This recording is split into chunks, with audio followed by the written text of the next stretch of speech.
currently Thursday, May the 15th, and I'm joined by my fantastic co-hosts, Eric and Bones.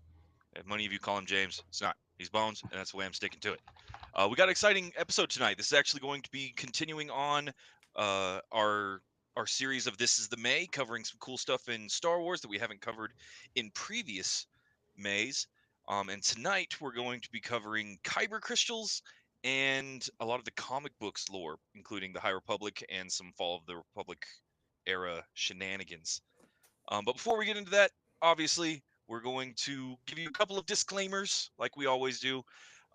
Unlike 40K, guys, and I said it last week, I'm going to say it this week. Unlike 40K, the status of canon material in the Star Wars fandom is a wild place. We could do an entire episode just dedicated to canon versus legends versus different kinds of stuff. So we're going to be doing our best to make sure you know what sources we are drawing our information from, whether it's considered canon currently or is considered legends or where it lands kind of on that spectrum. I Additionally, think I sorry, was go gonna ahead. say I think most of it will probably be canon. Try to avoid a lot of the legends stuff just because of the Yeah. Well, in confusion. I know that it can rise up as kind of a spiky subject, right? So at the beginning of the episode, we can just discuss canon very briefly here, because a lot of people learned this information before the canon changed, because the canon has shifted several times since we've had anything to work on. I know for me personally, it wasn't until the last time we did one of these episodes that I learned that it actually wasn't Star Wars canon that cybernetics made it harder to use the Force. I thought that was just the way that it worked. Turns out that was from one section of one RPG that me and Bones played back in high school. Like that's the only time it ever comes up. And so, Well, yeah, fun thing about because since we're going to be talking about comics uh, this episode, there's a nice divide between kind of what's like Legends comics and what's canon comics, and that's Marvel. oh, interesting. Okay. Yeah, so previously Dark Horse did a lot. I think almost exclusively the Star Wars comics were Dark Horse. Maybe some other culture, but I'm pretty sure exclusively Dark Horse. Now they're exclusively Marvel, and now the Marvel is all canon. So the Marvel stuff is all canon. All right. Yeah, it started in like I don't know 2015 or so, Are there any 2014 major maybe. highlights that you would bring up? Maybe we'll do that when we get to the comic book section, but major highlight differences between the Dark Horse and the Marvel stuff. I'm just gonna say outright, I think the Marvel stuff is by and large better. Oh, nice. Uh, there are some of the good stuff from the Dark Horse like comic books, but I think there's more good stuff from the canon comic books that are Hey, coming out now. fantastic. All right. So before we actually get fully dived into it, guys, I want to do the fun spiel.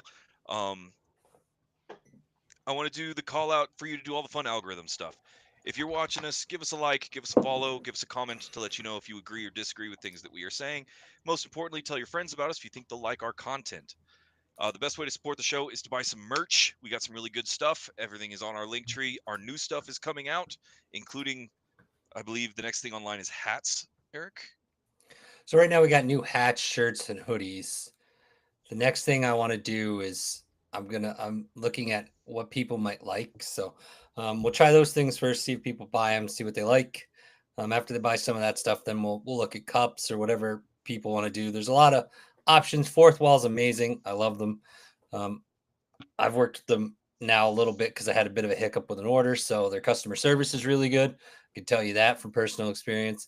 Um, but yeah, so we'll keep growing the merch. I want to take it slow though and just see what people want. Absolutely.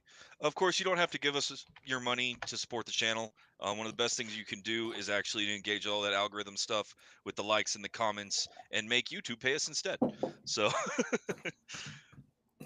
but okay, let's go ahead and get into it. Let's start. We kind of started on the discussion of canon, I guess, right into Kyber crystals.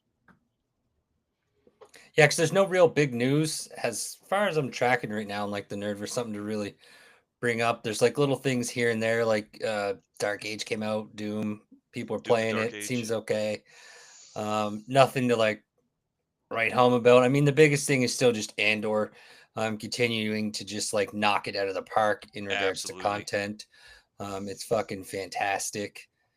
Um, and it looks like it ends on a really good note. I'm not going to say what or anything like that, just in case people didn't watch it.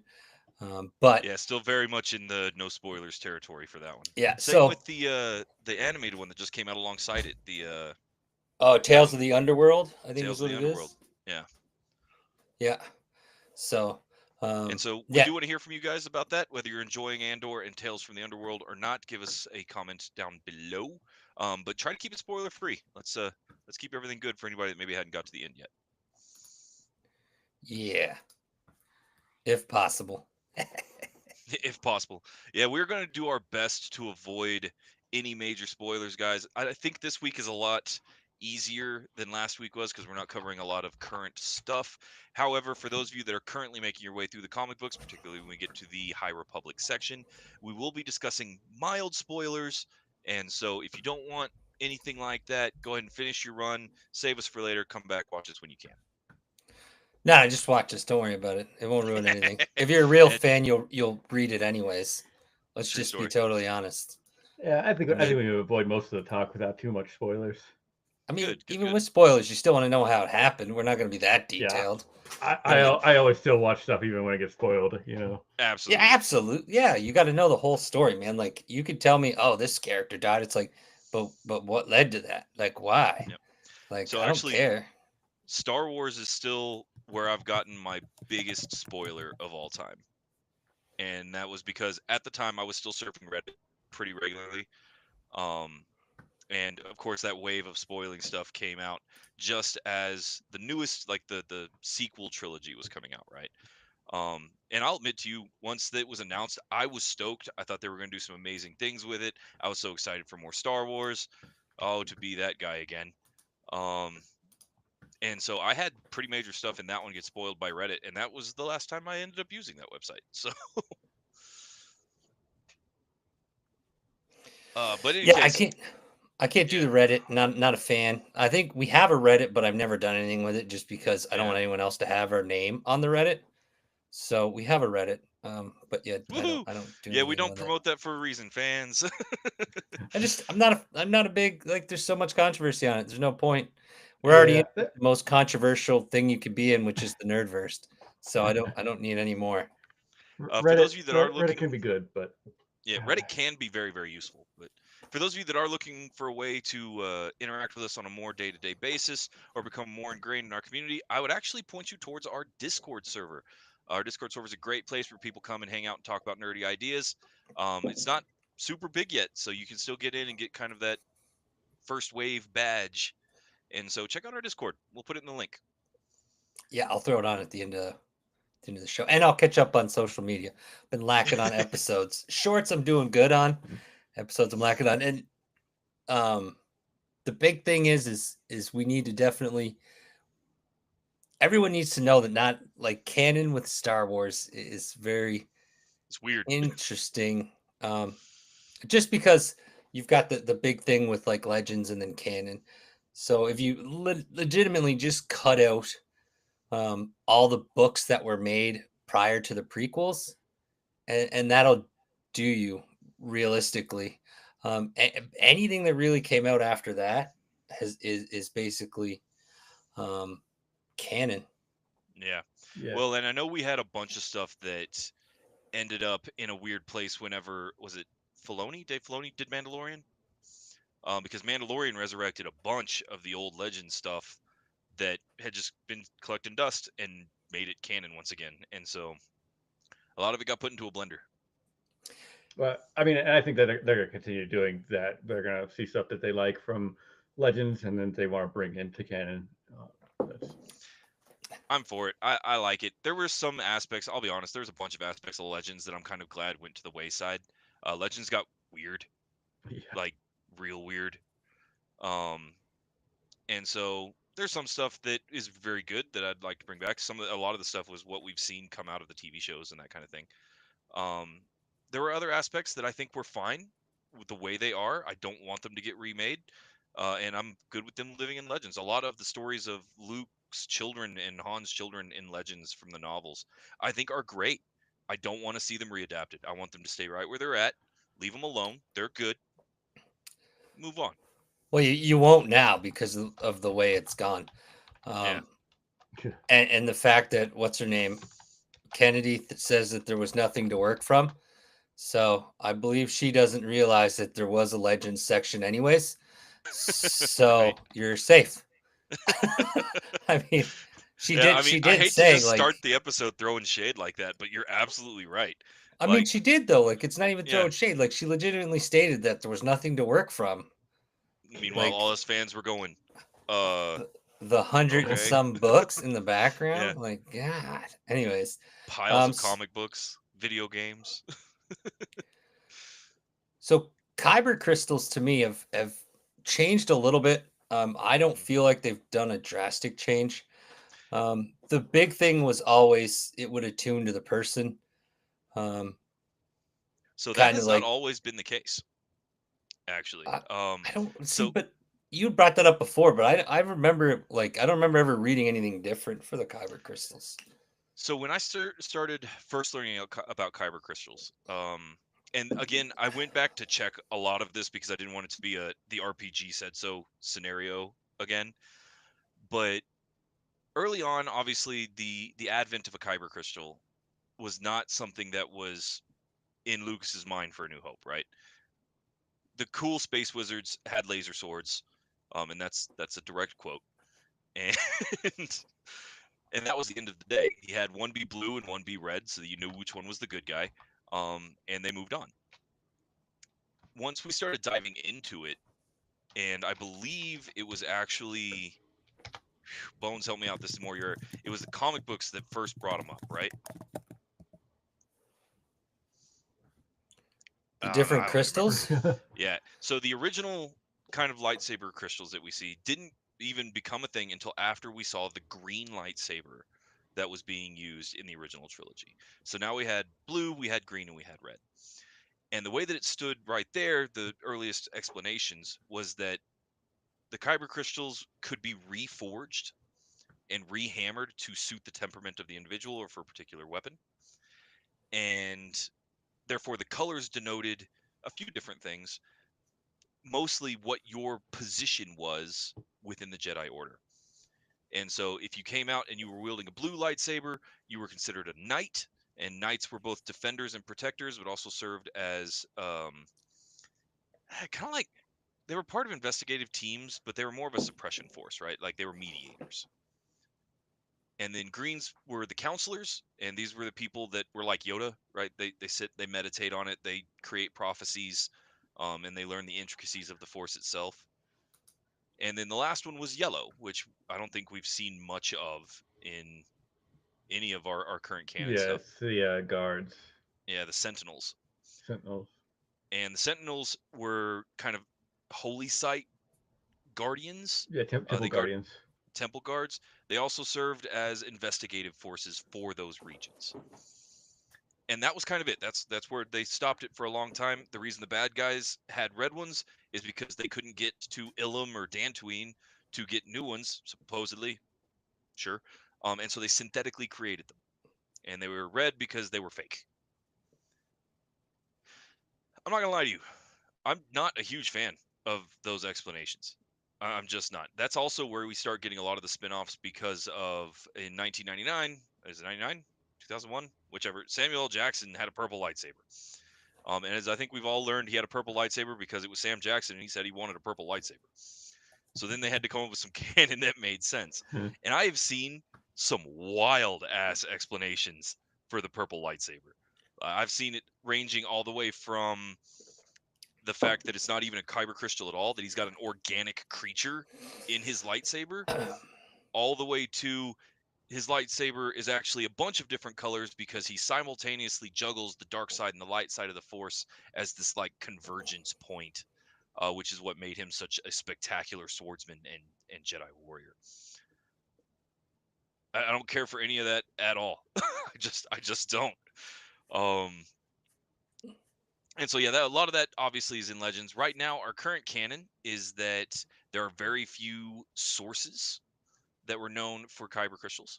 Ilum and the caves of Ilum is the only one I think we actually see in any of our media, where they send the younglings in the Jedi Order to attune to their crystals.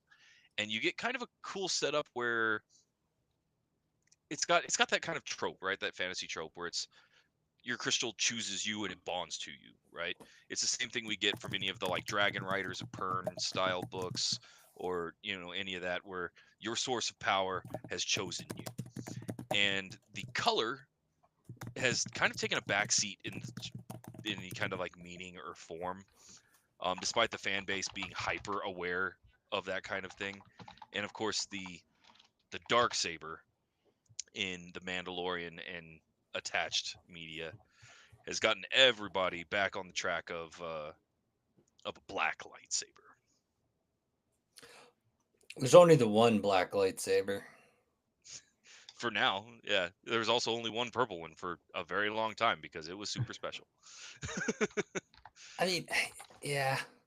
I don't think they'll do much with the Mandalorian lightsaber because it's not truly a lightsaber. I don't think It's so either. kind of like an off-shot thing, and there's so much. I do like the fact that there's like negatives to it. I think that's pretty cool. That's a lot of D&D action right there. A little bit of a cursed weapon going on. So that's kind of cool. But yeah, I like the way that they've changed though and evolved kyber crystals and made them much more important. Yeah. And like the fact that it is actually like part of your test as like a youngling to like get your first crystal. It's kind of like an adventure to get it. And when they incorporated it into the Jedi Survivor, I think it's Survivor. When you go to the planet, you get to check it out in the game and jump around and stuff like that, and you get to see it. It's pretty cool. Very cold, but not too harsh. I don't think it would be, anyways. Yeah. Um, Well, and but yeah, it's I like pretty neat. I like the concept of it, especially as they've been using it here recently, because they've been leaning, in my opinion, a little bit heavier on the mysticism of the Force. Whereas, when you look at the original trilogy, the Force was a thing that let you do wild stuff, and they kind of didn't need an explanation for it. Nobody was yearning for that. The Force was just the force of stuff. And all throughout the 80s and 90s, it continued to evolve with the novels and the other movies and the comic books. And it kind of flowed back and forth on what the Force actually was. And now they're leaning more mystical in a lot of the content. The Force is so nebulous and undefinable to almost be an eldritch force, and you can use it for all kinds of different stuff. And that's where I like the idea of the kyber crystal being a force, not sensitive object, but like force attuned object. A collective consciousness, The semi-intelligent. hive mind. That's kind of what they've hinted at Yeah. in some essence. Well, and I know we don't have Travis with us tonight, but that was an area he was quite frustrated with in the last episode because of that, and that kind of niche, bizarre pseudo hive mind that Bones referenced. That's where we start getting things like the bleed as an explanation for the red lightsabers anymore, because your attunement to the Force channels through your kyber crystal in your weapon and corrupts it into a darker form. Yeah, the kyber crystals themselves are like slightly light side attuned. Mm-hmm. So the dark side users have to bleed them before they can use them. And I kind of like that. I think it's fine. And then you also, on the other side of that, you get the cool all white lightsaber if you purify the previously bled kyber crystal. Absolutely. Well, and it falls into, again, the kind of the tropes, right? Fantasy tropes and mythology tropes of a corrupting weapon and being able to purge it. And I think it lashes really well onto the overarching theme of redemption that we get from Star Wars. Because if I was going to try to summarize at least the entire Skywalker saga, that's what it's about, is that nobody's beyond redemption. And so I think it's cool. I think it's fine. I like it better than there's a tiny creature in Mace Windu's lightsaber. So No, they did a great job with like developing their weapon. And it was nice absolutely. to see that they saw that there was a point to it. Because that's a great thing that they did. They could have avoided it altogether and just said, laser swords and shit like that. But to see the fact that people really liked them and then developing them and stuff like that was just smart. I don't Oh, think absolutely. I don't think Jedi's would be as cool as they are if they were just fucking laser swords. Let's be totally honest. If that was just a laser sword, I really don't think they'd be quite as impressive. Yeah, I mean, I agree because like the whole thing is like, why isn't everybody else using laser swords if laser swords Yeah, are so awesome? Right. because they are. Laser swords are awesome. They cut through blast doors. They cut through armor. Like, And if it's something to do with the Force and like being a Jedi, and that's the only reason, or a Sith Lord, and that's the only reason that you can use them, I do think that that makes for a much more interesting narrative. And we well, also can't make them in real life because we don't have the Force. well, and realistically, I'm one of those fans, and I saw that we had is it Random Rick posting in that he liked it better when it was just cool laser swords. I totally feel that. I understand where you're at with that because it's much simpler, easier to digest media. I'm one of those goofy ass fans that I want to know exactly how they work. I really like the idea of being able to take it apart and looking at the stuff, even if it's just, hey, string a bunch of pseudoscience words together and throw it at me. I'm so stoked. I'll eat it up. And so there's been a lot of discourse on like what exactly is it? Because despite the fact that Lucas repeatedly for decades called them laser swords, they're not lasers. They're not photons at all. They're closer, from what we can tell, to magnetically contained plasma, which I think is cool. I think it's awesome. Um, and I think it works well when you start stringing together decisions that were made in the movies that line up really well. Most likely by accident, but I think it's cool. It's if you have plasma, so to speak, magnetically contained plasma for a lightsaber that's being controlled or influenced by the Force via a kyber crystal. What it can do in the universe, Mace, Mace's lightsaber was filled with metachlorians. Oh dear. Gonna put a pin on that one. I'll cycle back around to rant. But that would mean that a large part of the other weaponry in universe, things like blasters, right? They're laser weapons. They would shoot tiny bursts of highly condensed photons as a laser. And then that makes things like stormtrooper armor, which is effectively PVC, make a lot of sense very quickly because it would stop a laser really easily. Of course, we have to get a little hand wavy with like, why is it when you get shot by a laser, it picks you up and throws you across a room? But whatever, we're not gonna we're not gonna look at that too close. Physics. It's Yeah, physics. It's a different physics world. Their happen. physics works different. It's not similar to our physics. That's what I always say. Yeah, New I've always liked that, physics. and that's why when two lightsabers meet, they clash like a sword. It's because of the magnetic field. I I think it like to works, just think that they're channeling their force in a certain way. That's why it works. right? Well, and then you start getting a lot of fan theories where somebody will like take how an object is said to work in the universe, right? Lightsabers are a huge one because people have stared at it for 50 years. And then they start coming up with like fighting styles that would be devastating in the universe. I remember I saw one time where it was like the entire fighting style was based off of turning off and turning on Yeah. your lightsaber at certain moments. And so you go to swing and they go to block, so you just turn the blade off, get to the other side and turn the blade back on and keep going because in theory they have the reflexes to do that kind of thing. But the thing you got to remember though is that they can. There's different attacks they can do when you do that. Like, cause you use your lightsaber, like if they want to like shoot lightning and shit at you. So like there are things that it does. So by turning it off, you do leave yourself open to like easier force type abilities that you can't just kind of shrug off as easy. So That's why that's you got why to you dual wield. can't do it. That's why you got to That's why dual you got wield. to dual wield. Yeah, I mean, okay, yes, you get into the dual wielding a little bit, but Well, and um, I think that the force sensitivity, especially attunement for the crystals, is a really good explanation for how a lot of the maneuvers that we see happen, right? And so we can see a lightsaber gets disarmed frequently, usually through amputation in the main series, and it will turn off, right? The lightsaber will retract its blade and clatter to the floor as just the hilt. Other times we can watch them like Yoda, where he can chuck it 30 feet and it just stays burning.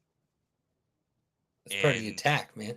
yeah, but like, why is dropping it one way, turn it off, and the other one leave it on? And I think it's the force attunement. I also think Oh, it that is. I think that's why. Again, I'm going to use Yoda's attack on the traitor clones in episode 3. Right? He's turning, he's fighting. The traitor clones are getting ready to go. He throws the lightsaber. It sticks in a guy and stays there. By all accounts of how they work, it should not do that. It doesn't get to stop in somebody, and even if it does, it then will just go down. But it just stays there, and that's because I think that's the force control, and I think that's where the fighting styles come from. And so the turn it off, turn it back on again, IT fighting style of lightsabers, I think would be very much attuned to people that have devoted like prescience, where they can see moments into the future and increase their reflex saves, so to speak. Which is the power yeah. of the Force. It is a power within the force. There was a lot cooler powers of the force in like the comics and the literature. That's one thing I have to say. Like, Yeah. they're just and the character development, like, man, so good in that. I don't know why. Like, the movies just aren't. Even the newest trilogy, like, doesn't hold a candle to some of the books characters. Oh, absolutely. Like, even when you get into like even new characters, like I'm not even talking legends, I'm just talking new characters. Like when you get into reading High Republic, some of those Jedi's in there. I get it, technically they'd be dead by the time the fucking the new series came out, but still, like, you couldn't make characters that good. Like, come on, man. Like, what are we doing?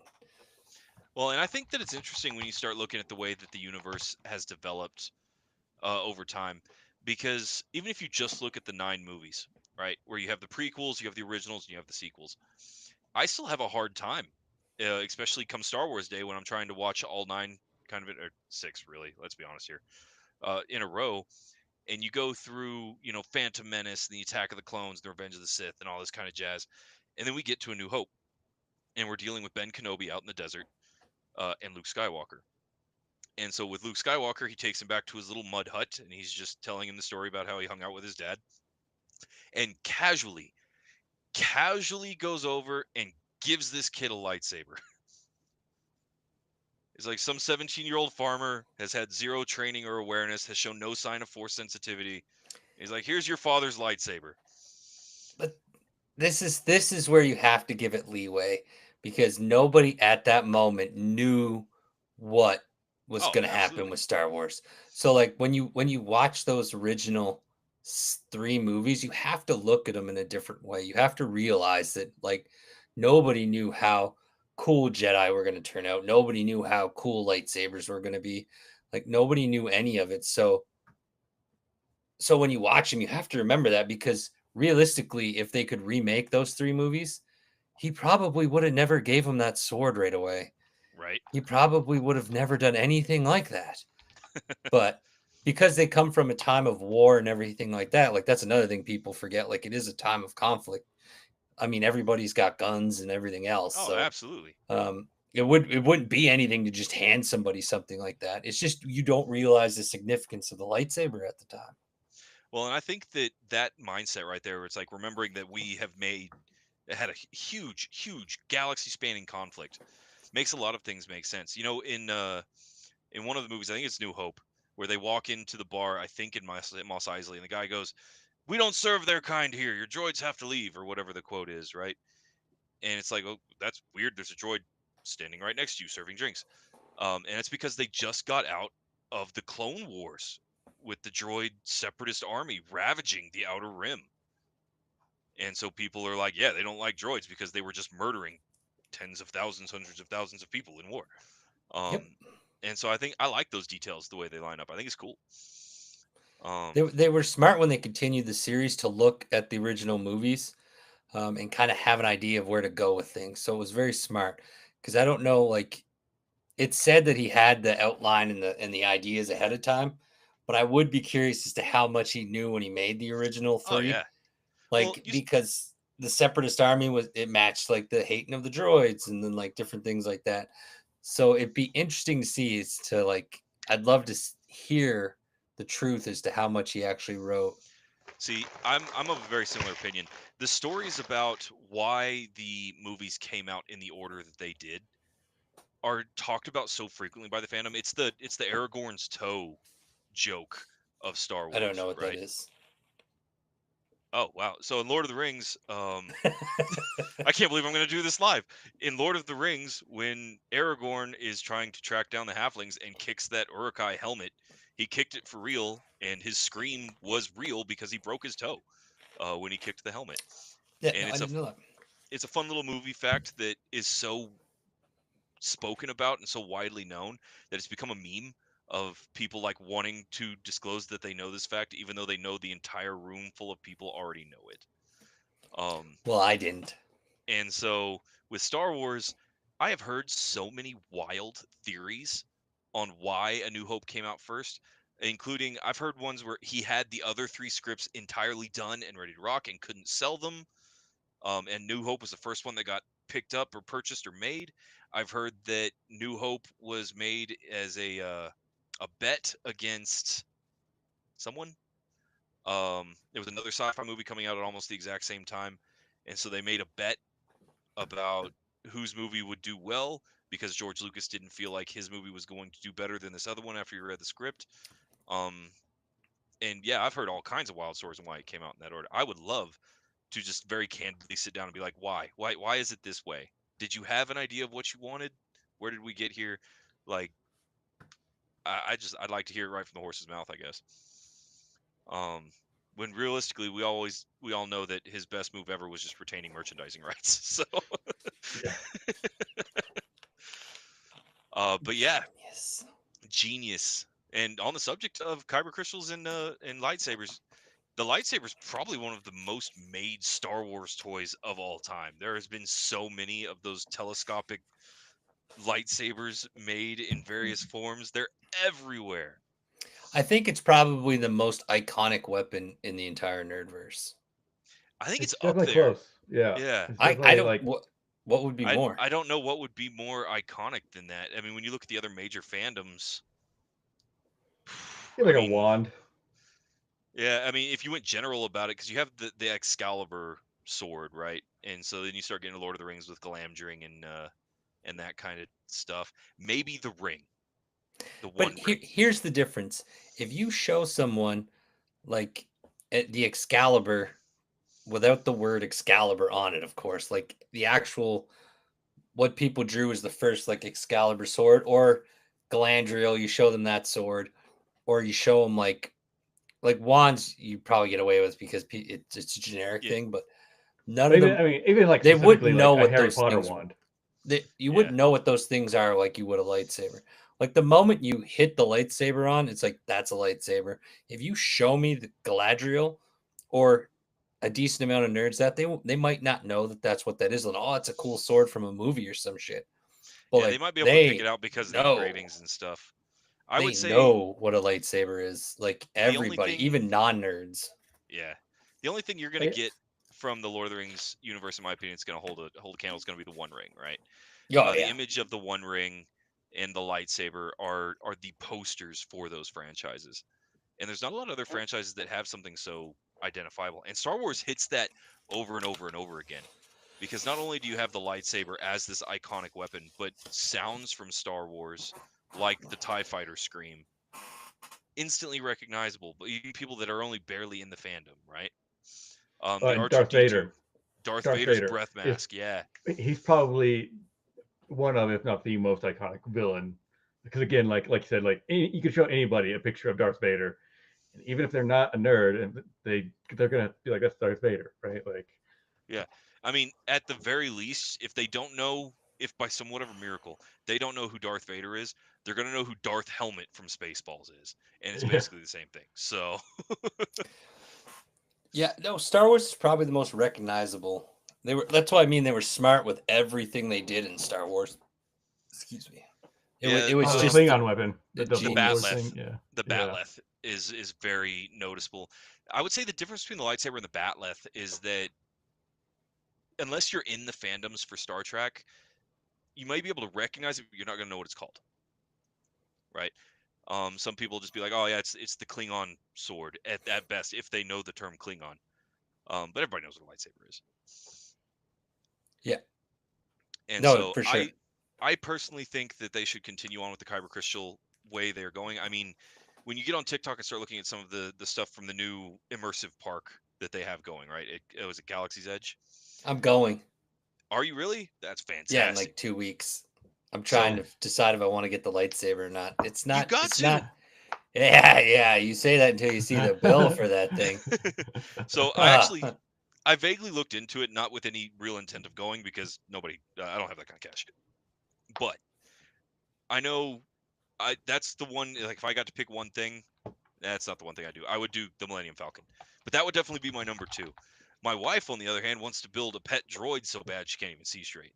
So, um, Yeah, Disney was just smart in acquiring Star Wars. It was oh yeah, genius. And like now this is the second part of what we were going to talk about, which is what Oh makes it wait, even I have a counterpoint. what's Pokeballs. up to ooh, Oh. that's a good one.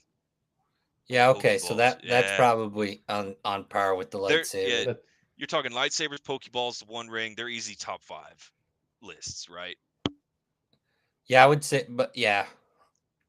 Yeah, that's probably the only other one I would put Pokeballs are on par huge. with lightsaber just because of Pokemon Go.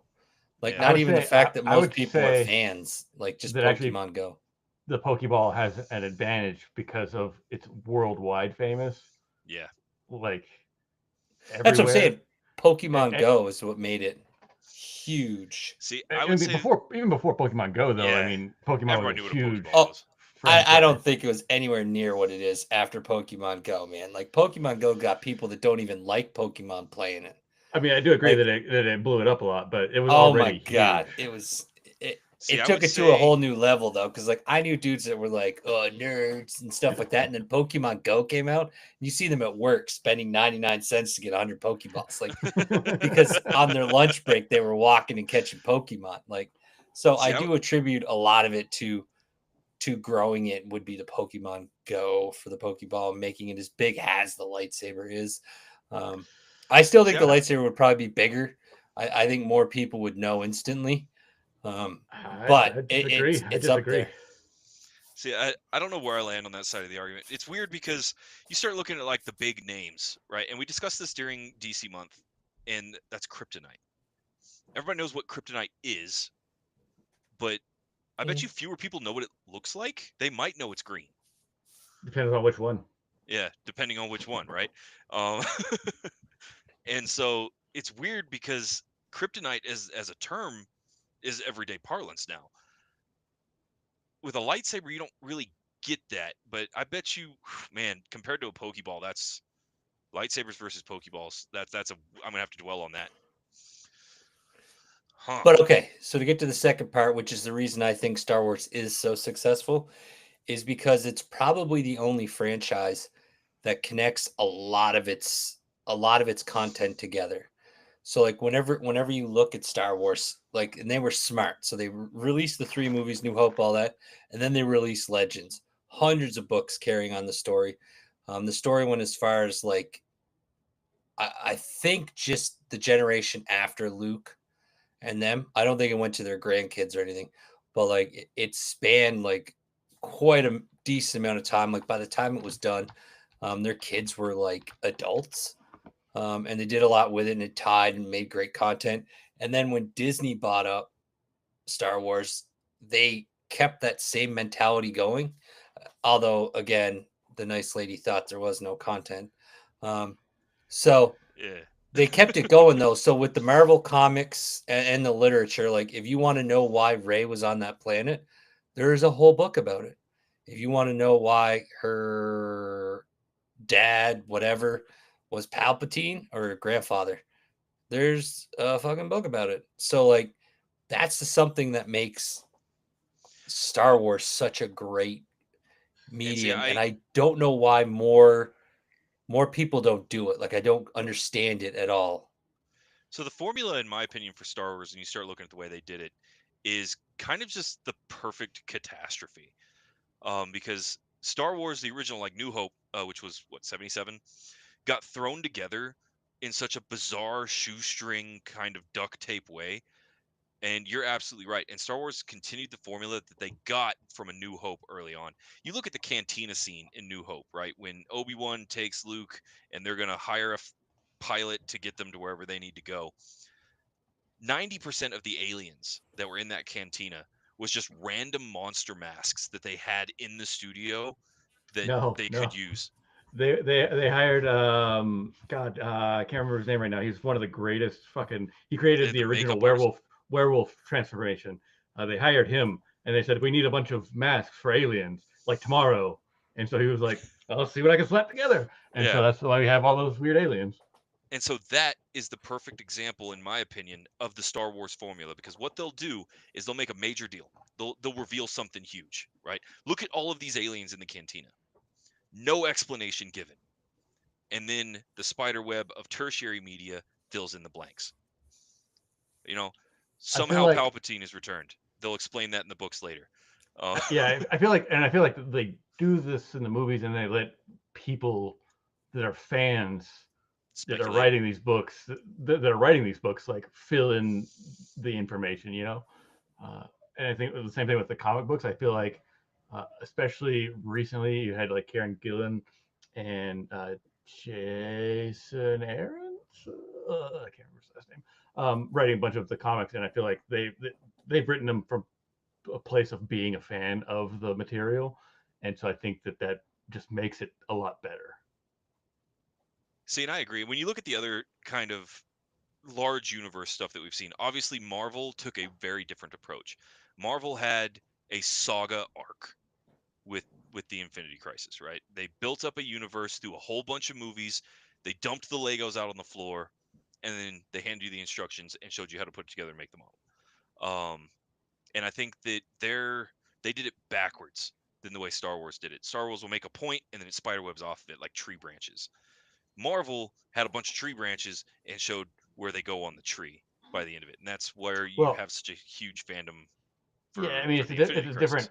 process, right? Because like the Marvel existed as comics, like with all of these hundreds of thousands of comics and all these stories, and then they took those and made them into movies. Whereas with the Star Wars, they just made the movies, and then people have gotten to fill in the between spots. Like one of my favorite is Darth Maul, Son of Dathomir, the 4-part Yeah, miniseries, and it takes place between episode or season 5 and season 7 of Clone Wars. And you're like, what the hell is Darth Maul doing while he's gone? Because he just yeah. disappeared for season 6. And so now you get to know. You can read that 4-part miniseries and find out what Darth Maul was doing. Oh, absolutely. Well, and I think that's really interesting the way Dathomir kind of captured everybody's attention way later into the series, because Dathomir as a setting had existed long before it got attached to a lot of these characters and started getting used in this other form of media, especially in like the video games. And right now it's massive. It's in, Oh, well, I mean, it's Phantom Menace, right? Like yeah. that fight scene is one of the best fight scenes in all Oh, of the Star Wars with franchise. the best And song. It's got Duel of the yeah, Fates. Like, when it comes to soundtracks, there's very few that are more recognizable than Duel of the Fates, in my opinion. I that mean, iconic lighting the saber and then the fucking other side, like yeah. Well, and they nobody's done that before, right? All the Star Wars fans ate it up like, oh. And I know when I saw it as a kid, I mean, I was what 12 or 13 at the time when I saw Phantom Menace, and as much as my dad will deny it till the day he dies, he was a huge Star Wars nerd. We all know it. And so he took us opening day to see Phantom Menace, and I lost it. I had seen the original trilogy so many times. I was so obsessed as a kid with Star Wars. And then when Darth Maul ignited the staff saber, that was the coolest moment ever. Um, that and pod racing in Phantom Menace. It's still, I hate to admit, but I think Phantom Menace might legitimately be my favorite of the 9 Star Wars movies because of moments like that. It's really hard to compete with Revenge of the Sith, but space witches are the best. I agree with roaming. Roman Crow, yeah, Space Witches are. I'm in love with Dathomir. Dathomir did two things for me, and I know we need to talk about the High Republic, so this will be my last one, I promise. But Dathomir showed the ephemeral, nebulous nature of the Force and showed that it was far more capable than just giving you some telekinesis or letting you see the future. Like when you're going full bore necromancy space witches, making zombies and ghosts and stuff, I think that is amazing. And their laser bow that they use, I think is so freaking cool. Yeah, that's I mean that's probably my favorite like kind of setting in the Star Wars universe is Yeah. Dathomir.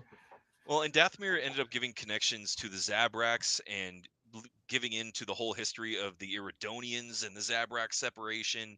And Yeah, that whole setting is, you could do an entire series of movies about Dathomir alone, They right? did books.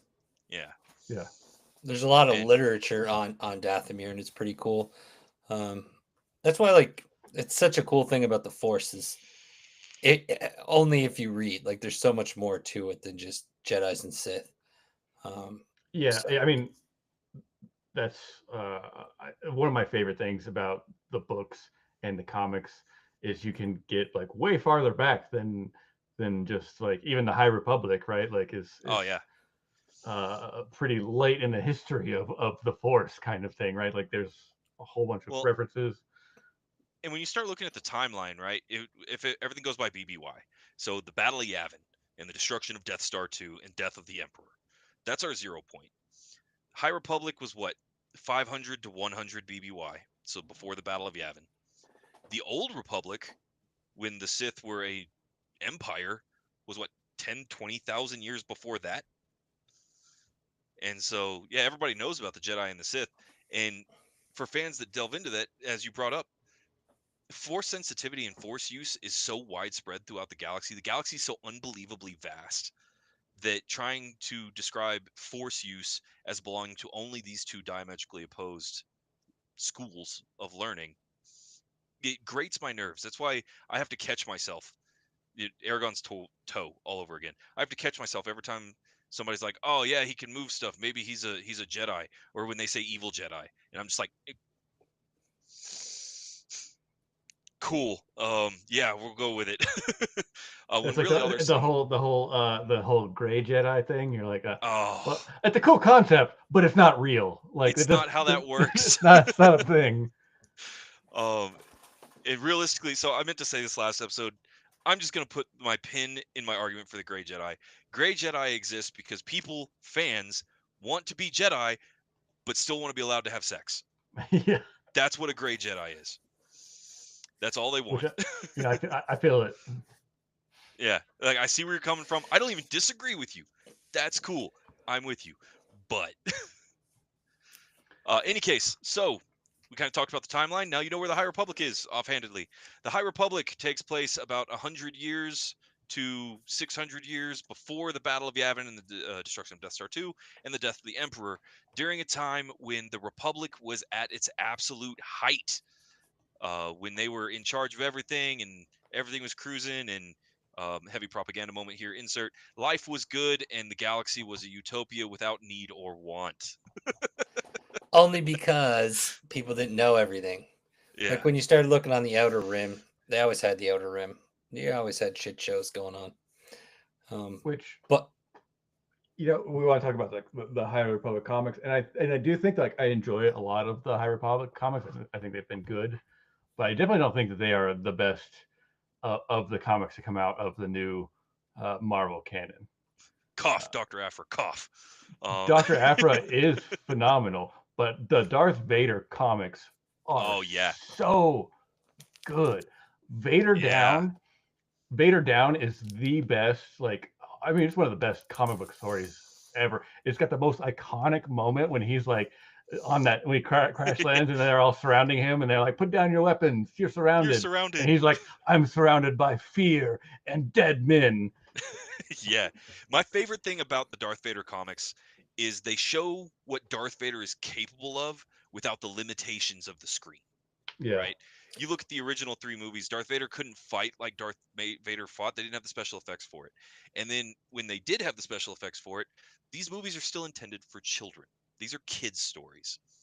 Darth Vader is not a child-friendly character to describe.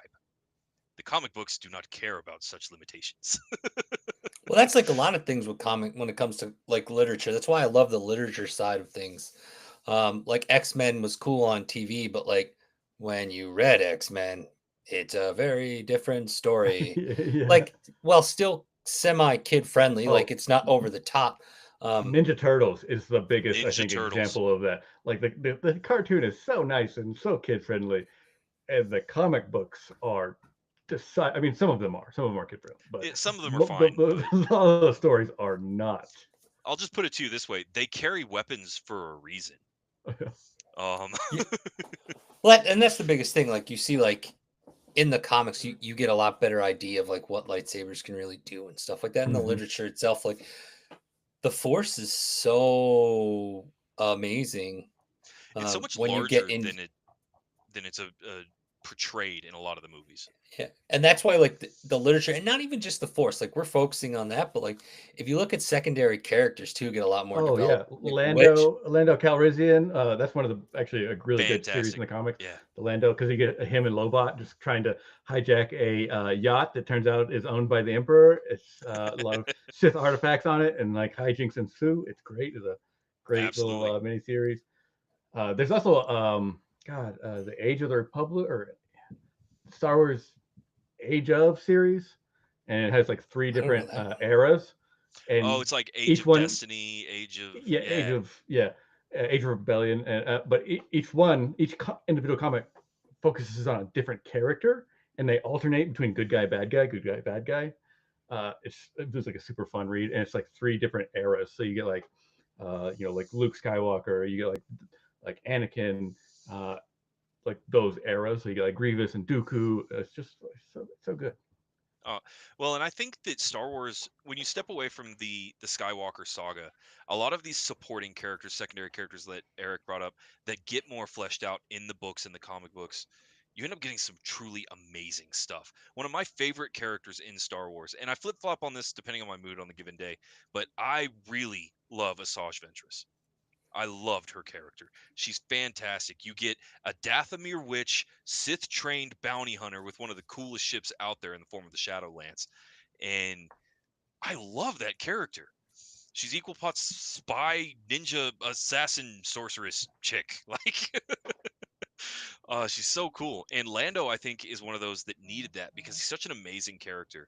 And we're told in the movies, more through cinematic storytelling than anything, that he is a con man who is really good at it and ends up in charge of an entire city because he's that good at it. But it never explains like what he did to get there.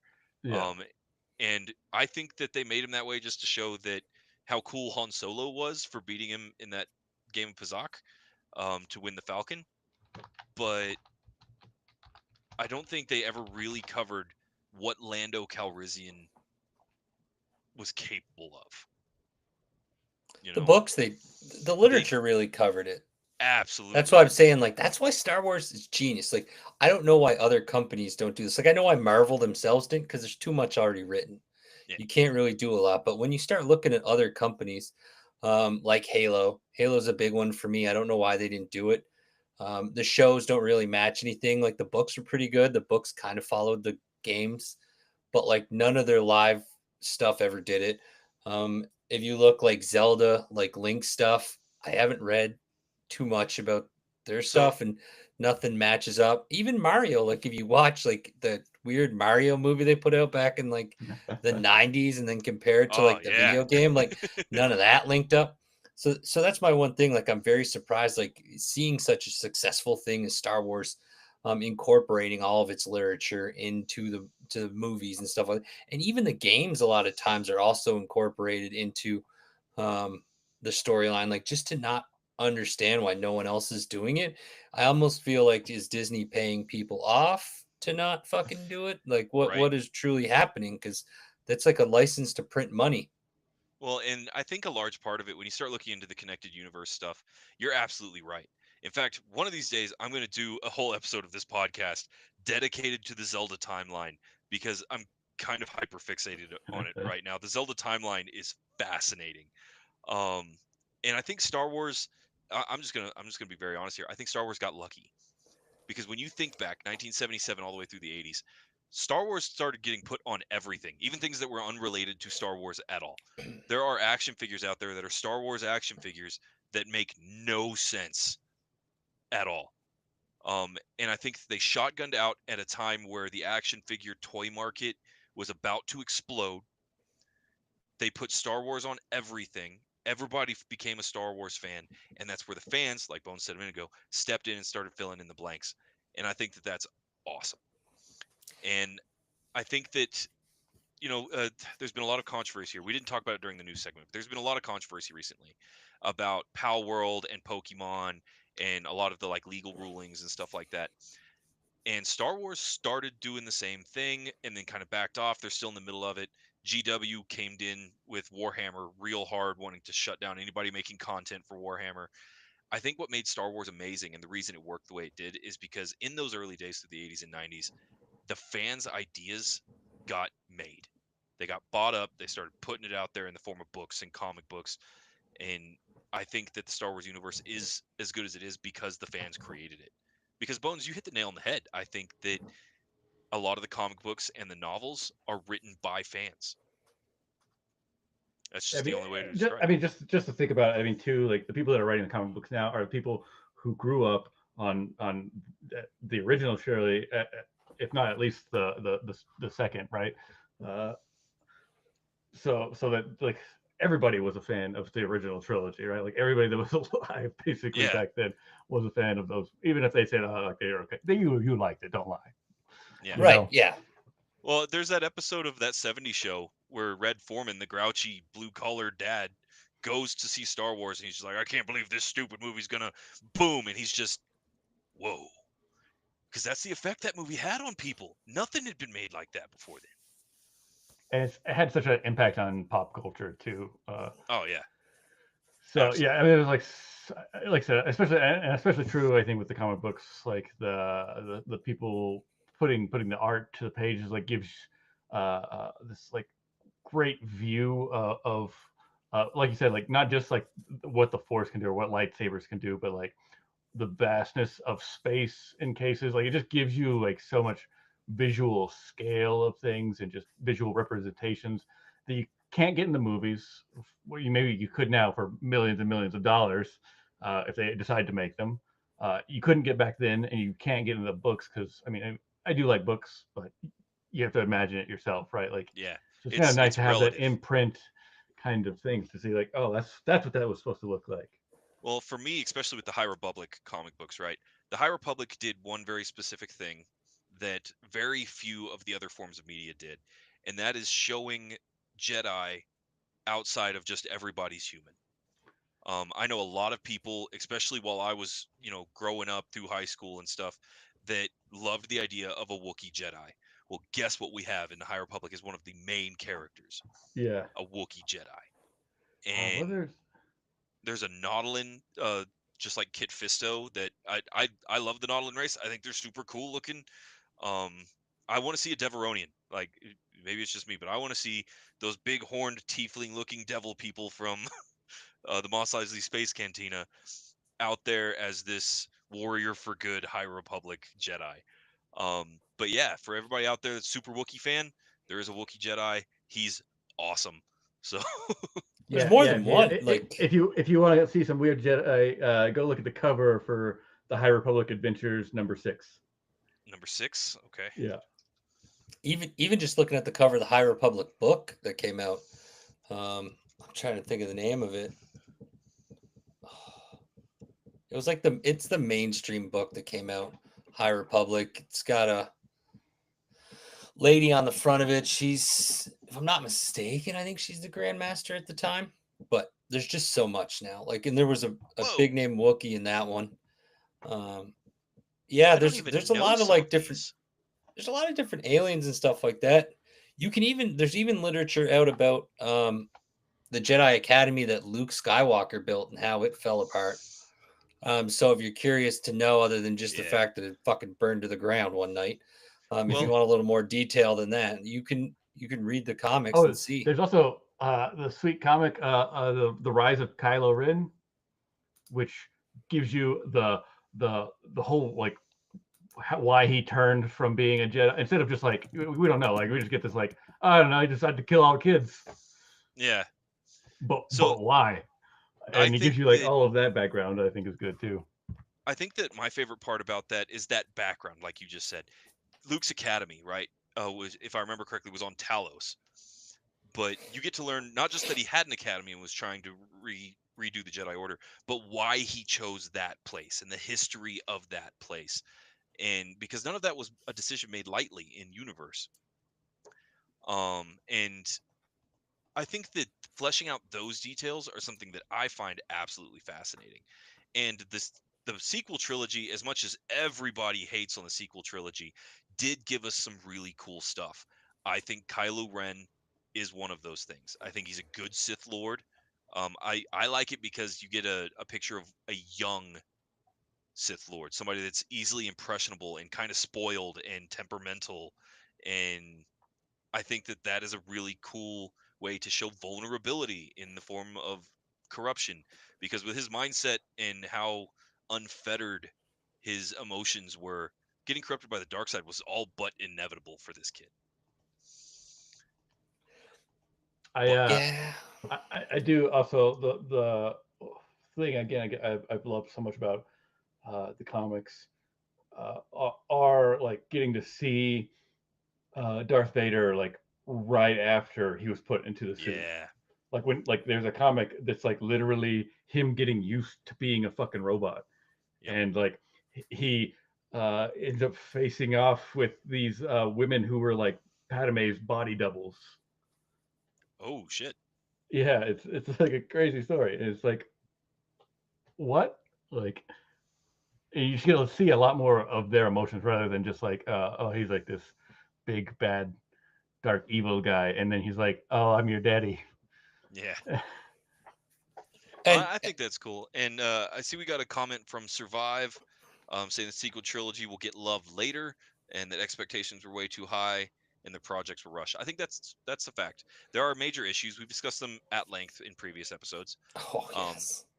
But I think the sequel trilogy had some really cool stuff. One of my very favorite things is getting to see Bones, kind of what you're explaining, right? Where the stuff that we had to imagine either by reading the literature or had to kind of hand wave in the earlier movies.